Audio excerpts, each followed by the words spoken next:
bienvenidos a un nuevo episodio de Neurociencia Amena. En esta ocasión nos acompaña la doctora Mitzel Pérez Gareta, a quienes ya conocen de otros episodios que ha tenido con nosotros. Y en esta ocasión nos va a hablar la doctora sobre el adulto mayor y la epilepsia. Entonces, muchas gracias, doctora, por volver a compartir sus conocimientos con la comunidad Amena y con todos quienes nos escuchan en Spotify y nos ven en YouTube. La pantalla toda suya. Muchas gracias. Muchas gracias. Vamos a empezar el tema de adulto mayor y epilepsia.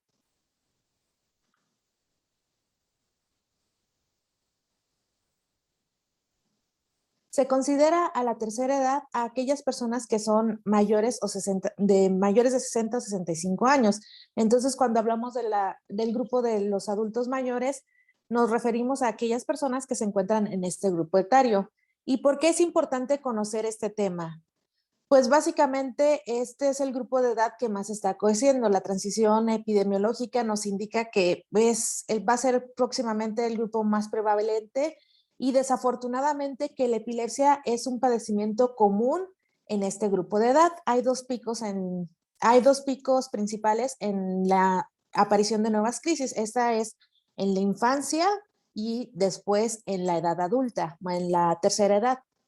Entonces, ¿cuáles serían los dos escenarios en los cuales se pueden presentar esto?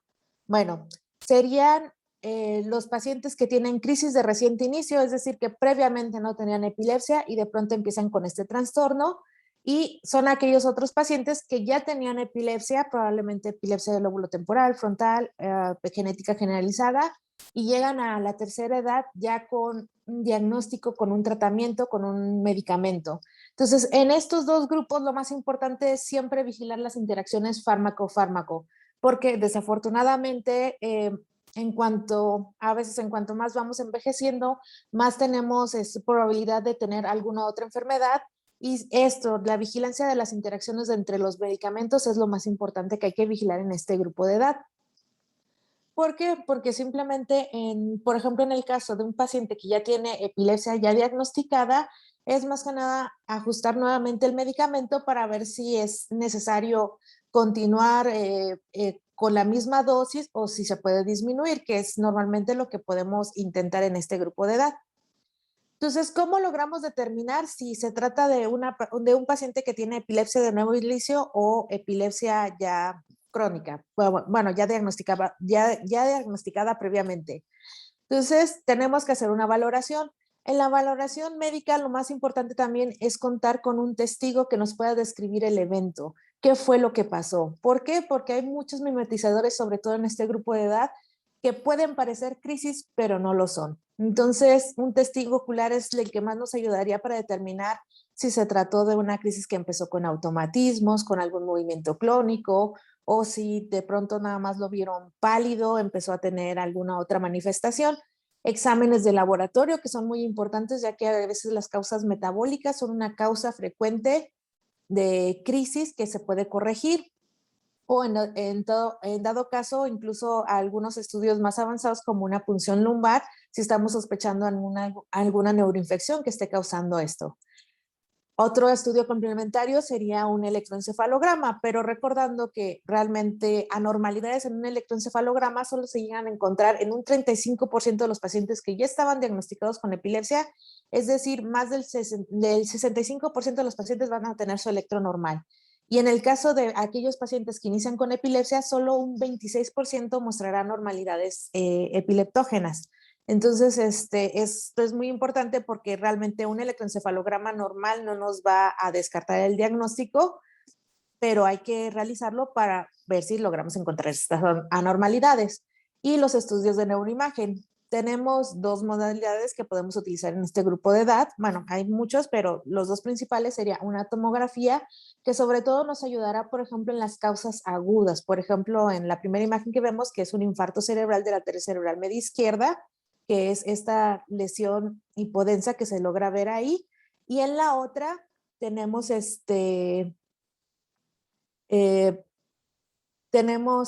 una resonancia en la cual se muestra un infarto previo. Sin embargo, vemos estas lesiones en sustancia blanca que nos pueden ayudar a determinar qué otras cómo está la carga cognitiva de nuestro paciente al iniciar un tratamiento o al presentarse esta enfermedad.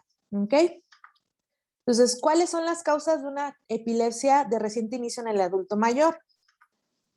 Cuando hablamos de causas de reciente inicio, lo más importante es un accidente cerebrovascular, es decir, un infarto cerebral, ya sea en modalidad de infarto, hemorragia, hemorragia subaracnoidea, trombosis, etcétera, que incluso llega a presentarse en un 16 hasta un 60% de los pacientes como la causa de crisis de reciente inicio en esta edad.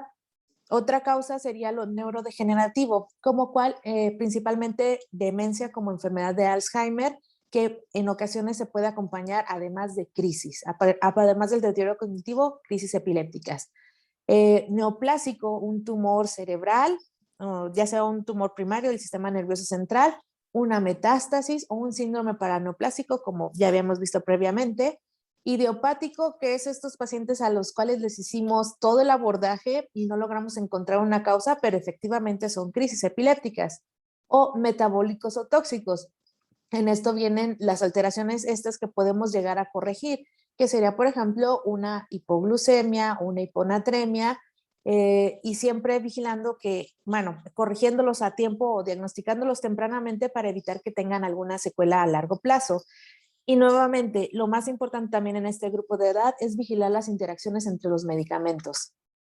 Entonces, como ya dijimos, el infarto cerebral es un factor de riesgo muy importante para que desarrollen epilepsia posterior. Sin embargo, no todos los pacientes que tengan infarto cerebral van a desarrollar epilepsia. ¿Cuáles son los principales factores de riesgo? Pues tenemos en las crisis tempranas, las crisis tempranas serían un infarto con transformación hemorrágica, es decir, un infarto que fue isquémico y posteriormente hizo transformación hemorrágica tiene más riesgo. Aquellos infartos cerebrales que se acompañan de descontrol importante de la glucosa o aquellas crisis que se presentan también en los pacientes que tienen alcoholismo intenso.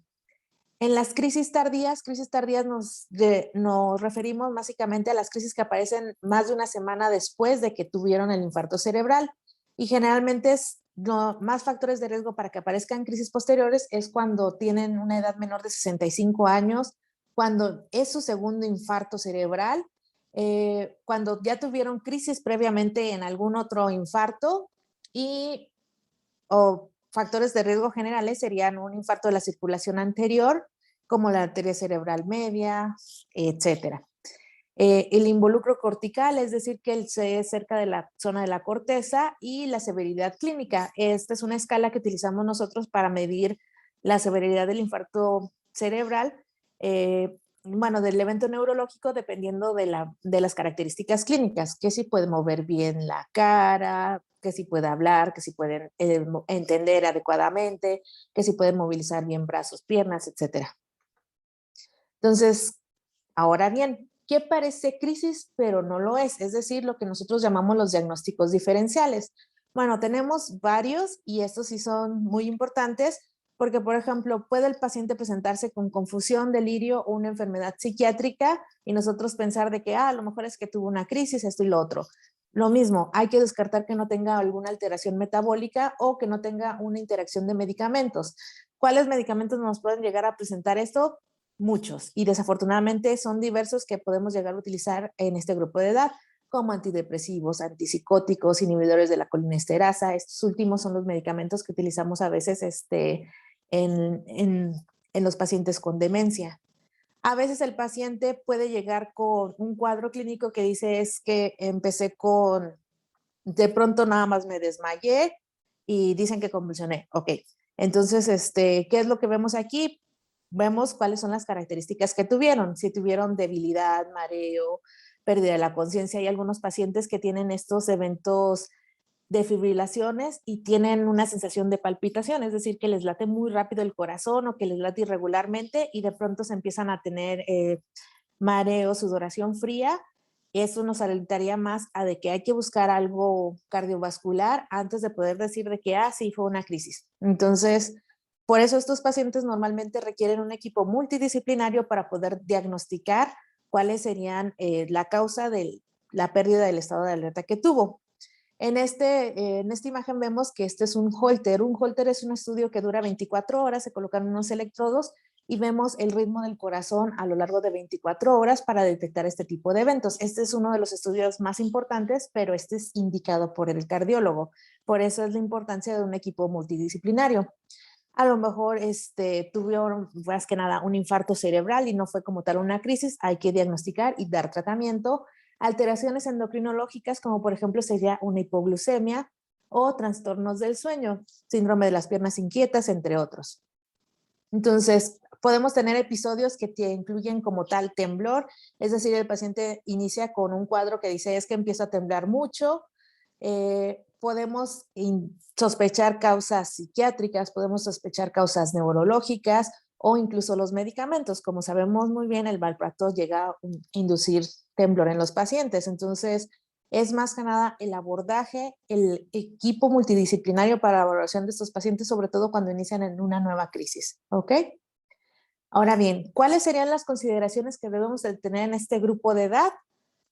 Debemos de tener en cuenta que los pacientes que están en la tercera edad, que son adultos mayores, tienen una disminución del metabolismo, que tienen el uso de otros medicamentos y que los cuales que debemos de tener en cuenta al momento de indicar otro medicamento, que existe mayor riesgo de osteoporosis, de riesgo de caídas, fracturas y mayor discapacidad en estos pacientes. Hay que tener en cuenta muy bien la etiología de la epilepsia, intentar identificarla. Si es un paciente con epilepsia ya conocida, poder saber de que es una epilepsia del lóbulo temporal por una esclerosis mesial. Ok. O fue una epilepsia estructural secundaria que tuvo un infarto cerebral, perfecto. O una epilepsia genética generalizada, perfecto.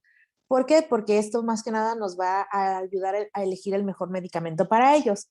Hay que tener en cuenta que ellos también tienen un incremento en la sensibilidad de los efectos neurológicos y cognitivos del medicamento. Es decir, que no todos los medicamentos de que se lo va a tomar y ya va a estar como si nada, no, sino que estos medicamentos incluso pueden tener efectos cognitivos. El paciente puede empezar a referirnos, no, es que desde que me tomo el medicamento ya me duermo todo el tiempo, no me siento bien, etcétera. Hay que estar muy atentos a esos medicamentos y sobre todo también a las comorbilidades, sobre todo a las enfermedades hepáticas y renales, porque también va a depender qué tipo de medicamento le voy a dejar a mi paciente. Y sobre todo tener en cuenta que desafortunadamente en este grupo de edad hay muchos pacientes que tienen malnutrición o por alguna otra patología, mala absorción de los medicamentos. Entonces también tener en cuenta de que le estoy dando el medicamento, pero no veo el efecto que esperaría, ¿ok? Y respecto a la epilepsia como tal en este grupo de edad, ¿qué es lo que sucede? Bueno, sobre todo lo que ya estamos haciendo mucho énfasis, descartar los diferenciales, es decir, que parece epilepsia, pero no lo es. Entonces, hacer un abordaje minucioso, sobre todo cuando los pacientes empiezan con crisis de primera vez o de reciente inicio.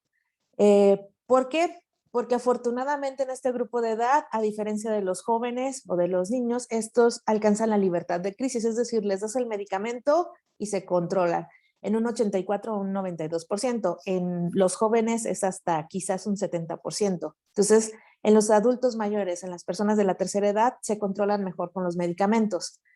Y afortunadamente ellos requieren muchas menores dosis que los jóvenes.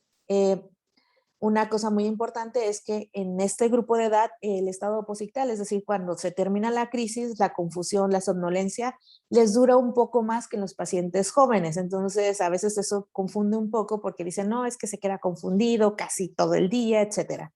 Entonces, son consideraciones que debemos de tener en cuenta al momento de abordar un paciente con crisis en este grupo de edad.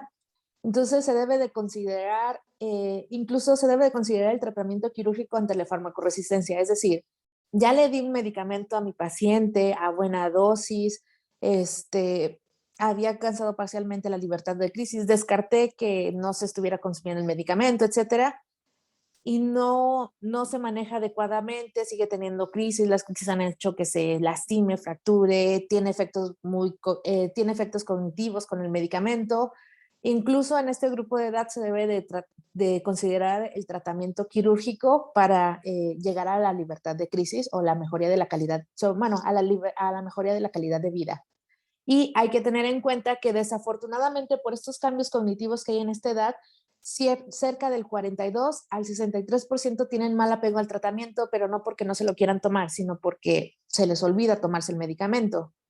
Y una cosa a considerar es que si estos pacientes llegan a tener estado epiléptico, este se asocia desafortunadamente con mayor mortalidad.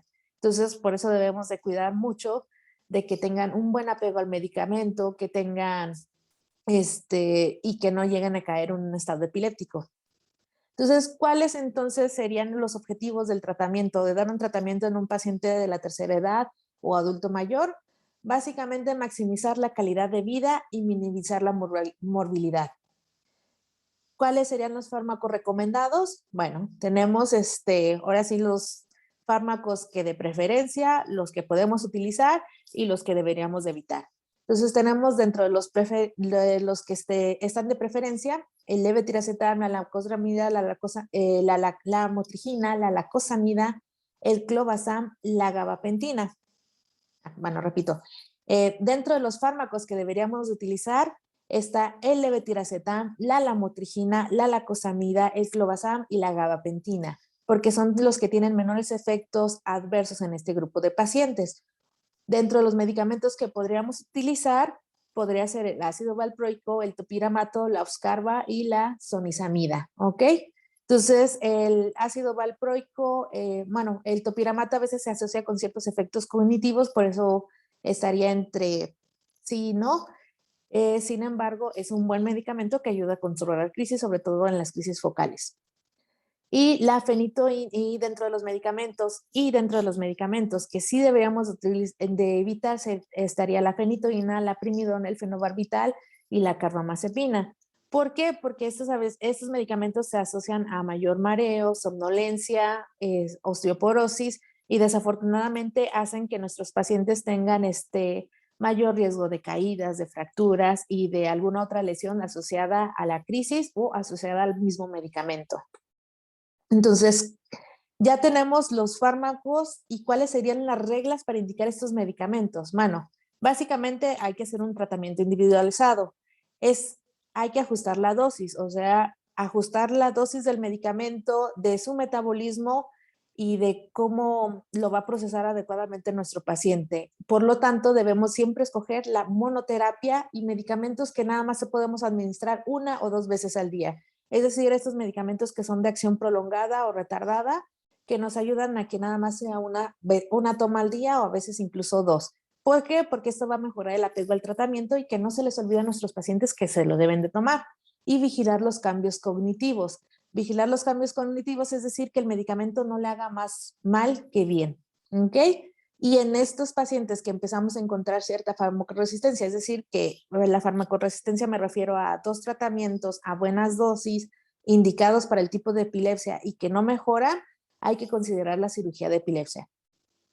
Entonces, para concluir, ¿qué podemos decir acerca de la epilepsia en la tercera edad o en los adultos mayores? Que hay que identificar el evento, es decir, descartar las causas tratables, ver que realmente sea una crisis y si no, buscar los diagnósticos diferenciales y tratarlo. Evaluación cognitiva antes de iniciar un fármaco y revaloración, es decir, ya le inicié un medicamento, ¿cómo le está yendo con el medicamento? ¿Se siente bien? ¿No siente que lo ha entorpecido en sus movimientos, en su vida diaria, etcétera? Y elegir siempre la monoterapia, es decir, inicio con un solo medicamento, me voy a las dosis adecuadas de ese medicamento, que afortunadamente en este paciente son dosis más bajas que un paciente joven, porque el metabolismo se encuentra más disminuido. Y preferir siempre los medicamentos que es una toma al día, máximo 2 veces. Y como esto ya lo había puesto, entonces es básicamente individualizar casos, dar el mejor medicamento para el paciente, su edad, vigilar las interacciones que pueda tener con algún otro medicamento y disminuir los efectos adversos que puedan presentar. ¿Ok? Bueno, por su atención, muchas gracias. Muchas gracias, doctora Mitzel. Y bueno, muchas gracias a todos por escucharnos. Recuerden que pueden dejar sus comentarios en el video de YouTube, enviarlos por correo electrónico a amena.epilepsia@gmail.com o en la cuenta de Instagram Neurociencia Amena, donde están los datos de la doctora y de todos aquellos que nos acompañan. Muchas gracias y nos vemos en el siguiente episodio. Gracias, doctora.